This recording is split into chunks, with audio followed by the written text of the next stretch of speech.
सिफारिश अहमद नदीम कासमी।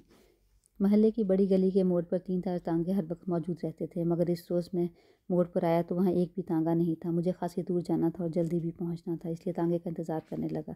तांगे तो बहुत से गुजरे मगर सब लगे हुए थे। अचानक मैंने फीके कोचवान को अपनी तरफ आते देखा तो पुकारा, भाई फीके, तांगा कहाँ है? तांगा लाओ ना। तांगा तो बाबूजी आज नहीं जोड़ा, फीके ने जवाब दिया। मैंने देखा कि फीका जो कोचवान का कोचवान, पहलवान का पहलवान था, आज इतना मासूम लग रहा था। उसकी आंखें भी सुरमे से महरूम थी और बोटी की तरह सुर्ख हो रही थी।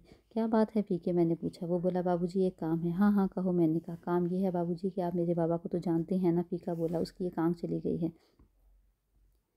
ओहो, मुझे दुख हुआ। कैसे गई? क्या कोई हादसा हुआ? जी नहीं। फीके के चेहरे पर भोलपन का एक और छींटा पड़ गया। लाल लाल तो वो हर वक्त रहती थी, इसमें से पानी भी बहता रहता था। आप तो जानते हैं, आप तो बाबा के साथ कई बार टांगे पर बैठे हैं। तो बाबूजी, कल क्या हुआ कि बाबा मिस्री में सामने से गुजर रहा था तो सांडे का तेल बेचने वाला एक हकीम सुरमा बेच रहा था। बाबा ये सुरमा ले आया, हमें बताया कि इससे आँख की लाली जाती रहेगी। हकीम ने खुदा रसूल खातिमुन नबिय्यीन सल्लल्लाहु अलैहि वसल्लम की कसम खाकर कहा, ये भी कहा कि ना जाए तो क़यामत के दिन मुझे गर्दन से पकड़ना। मैंने भी कह दिया कि हकीम खुदा रसूल खातिमुन नबिय्यीन सल्लल्लाहु अलैहि वसल्लम को बीच में डाल रहा है तो ज़रा सा लगा ले। अम्मा ने भी यही सलाह दी। उसने लुकमान हकीम हिकमत का बादशाह पढ़ा और आँख में सिलाई फेर दी। बस फिर क्या था बाबूजी, आप तो थक तो नहीं गए? सिगरेट वाले की कुर्सी उठा लो। इस वक्त फीका मुझे ऐसे लगा जैसे इसके चौड़े चकले सीने पर गुड्डे का हैरान सा रखा हुआ है। मैंने कहा, तुम भी हद करते हो फीके, अब तो आगे कहो भी कहो ना। फीके की आंखों में ममनूनियत की नमी जागी। वो बोला, बस बाबूजी, खुदा आपका भला करे, रात तो चीख चाक कर गुजार दी। फिर सुबह को मोहल्ले के सारे कोचवान इकट्ठे हुए तो उनमें से चचा रशीदे ने कहा कि पोस्ट के डोडे पानी में उबालो, इसी पानी से आँख धो। धोई पर बाबा इसी तरह तड़पता रहा। फिर किसी ने कहा, पालक का साग उबाल कर बांधो। फिर जब खोला तो बाबा ने साफ कह दिया, अब क्या जतन करते हो, आँख का दिया तो बुझ के। हमारे घर में तो पिट्स पड़ गई बाबूजी। उसे एक अस्पताल में लेके गए, फिर दूसरे में लेके गए, दोनों में जगह ना थी। दोपहर को रात करके कोचवान ने बताया कि उसका साला म्यों अस्पताल में चौकीदार है। उसकी सिफारिश से जगह तो मिल गई बरामदे में, वो भी कोई ऐसी नहीं बात नहीं। पर बाबूजी, शाम होने को आई है और अभी तक कोई डॉक्टर तो क्या कोई नर्स भी इधर नहीं आए। आप साहब लोग हैं, ये देखिए, हाथ बांधता हूँ, मेरे साथ चलकर किसी डॉक्टर से ये कह दीजिए कि सदीके मरीज़ को ज़रा देख लें। मैंने कहा, वहाँ एक डॉक्टर हैं, डॉक्टर अब्दुल जब्बार, उनसे मेरा सलाम कहो, काम हो जाएगा। ना हुआ तो कल मैं तुम्हारे साथ चलूँगा। इस वक्त मुझे एक दावत में जाना है, नाम याद कर लो, डॉक्टर अब्दुल जब्बार। फीका मेरे बहुत से शुक्रिया अदा करके चला गया। फिर एक खाली तांगा मिल गया। मैं जब तांगा में अस्पताल के सदर दरवाजे के सामने से गुजरा तो मैंने देखा कि फीका कि एक चौकीदार से बातें कर रहा है। ज़ाहिर है डॉक्टर अब्दुल जब्बार का पता पूछ रहा था। एक बार जी में आई तो अस्पताल जाकर जब्बार साहब से कह दूं, मगर अब तांगा आगे निकल गया और मुझे पहले ही देर हो गई थी। कुछ दूर जाकर घोड़ा फिसल कर गिरा और 10 मिनट तक गिरा रहा। फिर जब उठा और चलने लगा तो यकायक जब्बार साहब का स्कूटर मेरे तांगे से करीब से गुजर गया। जब्बार साहब हमें चलाया, मगर जब्बार साहब मेरी आवाज़ से तेज़ निकली, कोई बात नहीं, मैंने सोचा कल कह दूंगा, कल पहला काम यही करूँगा। रात को मैं घर वापस आया तो मालूम हुआ फीका कोचवान आया था और कह गया था कि बाबू आए तो मुझे बुला लें। मैंने सोचा इस वक्त कौन बुलाए, अगर जब्बार साहब अस्पताल ही को जा रहे थे और फीके का काम हो गया है तो शुक्रिया सुबह कबूल कर लूँगा, और अगर काम नहीं हुआ तो मैं जो भी कोशिश होगी सुबह ही होगी। सुबह को मैं अभी बिस्तर से नहीं निकला था कि फीके ने दरवाज़ा खटखटाया। मालूम हुआ कि रात जब्बार साहब ड्यूटी पर नहीं थे और इनकी ड्यूटी आज दिन की है। यानी तुम्हारा बाप दिसंबर की इस सर्दी में बरामदे में ही पड़ा रहा। मैंने अपने अंदाज में तशवीश जाहिर की। जी हाँ, वो बोला, मगर ये तो कोई ऐसी बात नहीं बाबूजी, आपने हमारा घर नहीं देखा, 10 साल से छप्पर में पड़े हैं। और उसकी आंख, मैंने पूछा, वो तो चलेगी बाबूजी। फीका यूँ बोला जैसे उसके बाप की आंख को जाए हुए बरसों गुजर गए। मैंने कहा, जब आंख जा ही चुकी है तो बेचारे बूढ़े को अस्पताल में क्यों घसीटते फिरते हो, वक्त भी ज़ाय होगा, रुपया भी ज़ाय होगा। फीका बोला, बाबूजी क्या पता आंख के किसी कोने खुदरे में बिनाई का भोरा पड़ा रह गया हो।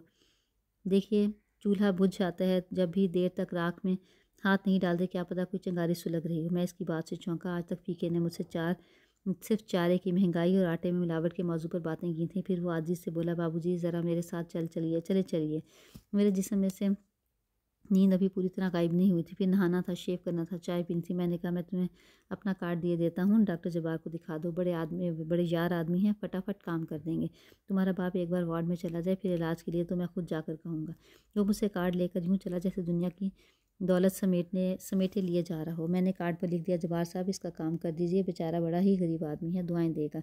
और मुझे यकीन था कि काम हो जाएगा। डॉक्टरों को सिर्फ इतना ही तो देखना था कि आंख पूरी तरह बुझ गई है या थोड़ी बहुत रमक बाकी है। मैं भी दिन भर घर से गायब रहा और फीका दिन भर मेरे घर के चक्कर काटता रहा। शाम को उसने मुझे बताया कि जब्बार साहब बैठे तो हैं पर अंदर कोई जाने नहीं देता। कहते हैं बारी से आओ। मेरी बारी आती ही नहीं। घुटना पजामे में से झांक रहा हो तो बारी कैसे आए बाबूजी। फ़ीके ने मुझे एक बार फिर चौंका दिया। न जाने पहलवान फ़ीके के अंदर यह हसास फ़ीका इतने बरसों से कहाँ छुपा बैठा था।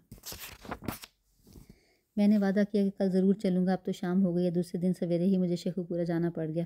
रात को वापस आया तो मालूम हुआ कि फ़ीका आया था। उसके बाद 3 दिन तक मैंने ज़्यादा वक्त घर में गुजारा मगर फ़ीका ना आया। चौथे रोज़ मैंने गली के मोड़ पर एक कोचवान से फ़ीके के बाप का पूछा तो मालूम हुआ उसे वार्ड में जगह मिल गई। इतने में फ़ीका भी आ निकला। मुझे ज़रा सी नदामत थी इसलिए झूठ बोलना पड़ा। क्यों फ़ीके जब्बार साहब ने काम कर दिया। वो बोला मगर बाबूजी वो मुझसे मिले ही नहीं। मैंने फ़ौरन कहा मैंने उन्हें फ़ोन कर दिया था। फ़ीके का चेहरा एकदम सुर्ख हो गया। उसकी आंखों में ममनूनियत की नमी जाग उठी।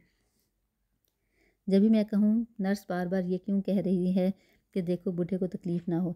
फिर मैं वहाँ से चला आया। मेरे कदम आहिस्ता आहिस्ता उठ रहे थे मगर जहन में जैसे शिकस्त खाकर भागा जा रहा था। रात को नींद ने नदामत दूर कर दी मगर सुबह ही फ़ीका दरवाजे पर मौजूद था। बोला आपकी मेहरबानी से दाखिला तो मिल गया पर अब उन्होंने बाबा को कोट लखपत के अस्पताल भेज दिया है।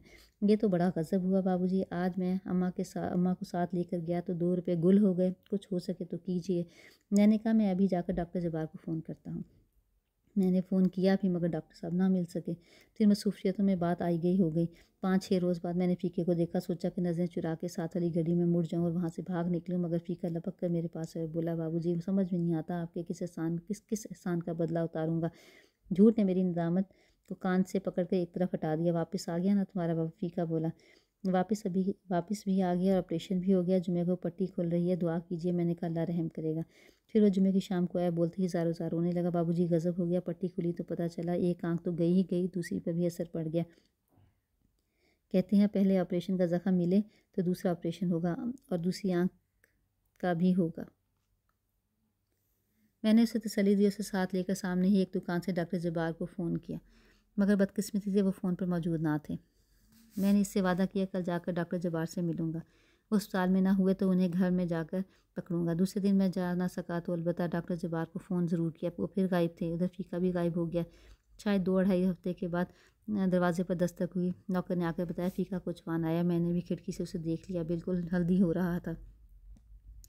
मैंने नौकर से पूछा क्या तुमने उसे बता दिया कि मैं मौजूद हूँ। जी हाँ नौकर ने बोला। बस मेरे मुंह से निकल गया बड़े अहमक आदमी हो। मैंने उसे डांटा और कहा जाओ कह दो कपड़े बदल रहे हैं आते हैं। कपड़े तो मैंने बदल रखे थे अलबत्ता मैंने अपने तेवर बदलने की कोशिश करने लगा। फिर जाना ख्याल आया कितना छोटा आदमी हूँ। 2 पैसे या 2 रुपये या 2 लाख की भी बात नहीं। 2 आंखों की बात है और मैं झूठ बोले जा रहा हूँ। मुझे फ़ीके के सामने इतराफ़ कर लेना चाहिए कि मैंने तुम्हारे लिए कुछ नहीं कर सका। फिर मैंने वो फ़िक्रे सोचे जो मुझे फ़ीके के सामने इस अंदाज़ से अदा करने थे कि इससे सच्ची बात भी मालूम हो जाए और दुःख भी ना हो। मैं बाहर आया तो फ़ीका बोलते ही ज़ारो-ज़ार रोने लगा। बाबूजी कुछ समझ में नहीं आता। उसकी आवाज़ भर आ गई। मेरे सोचे हुए फ़िक्रे एक दूसरे से गुत्थम-गुत्था हो गए। बमुश्किल मैंने कहा बात ये है आंसुओं से भीगा हुआ बच्चों की तरह गोल-गोल सुर्ख चेहरा लिए फ़ीका उठा और बोला बाबूजी कुछ समझ में नहीं आता। मैं शुक्रिया अदा करूँ तो कैसे करूँ। मेरा बाबा ठीक हो गया है। इसकी दोनों आंखें ठीक हो गई हैं। इसे बिनाई अल्लाह ने दी है और आपने दी है। आपने मुझे ख़रीद लिया है बाबूजी। कसम खुदा की मैं उम्र भर आपका नौकर रहूँगा। और मैंने एक बहुत लंबी बहुत गहरी सांस लेकर कहा कोई बात नहीं फ़ीके कोई बात नहीं।